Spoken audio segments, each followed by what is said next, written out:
ভিডিওটা ধাক্কা দিবেন, দেন কোনো সমস্যা নেই। তবে আপনার পিছনে যত গুনাহ আছে সব গুনাহ মাফের সুযোগটা আপনি হারিয়ে ফেলবেন।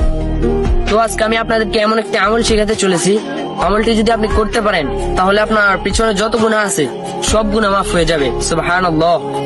যে ভিডিওটিকে আপনি একাই দেখবেন, ইসলামিক ভিডিও, ভাই শেয়ার করে দিন। আপনার দ্বারা যদি কেউ আমলটি শিখতে পারে আর কেউ যদি আমল করে তাহলে আপনি অনেক ফায়দাকৃত হবেন ইনশাআল্লাহ। তো যে ব্যক্তি জুম্মার দিন সূরা ফাতিহা 7 বার, সূরাতুল ইখলাস 7 বার, সূরা নাস 7 বার, সূরা ফালাক 7 বার পাঠ করবে, তার জীবনের সকল গুনাহ মাফ হয়ে যাবে। সুবহানাল্লাহ। আমলটি অন্য কেউ শেখার সুযোগ করে দিন।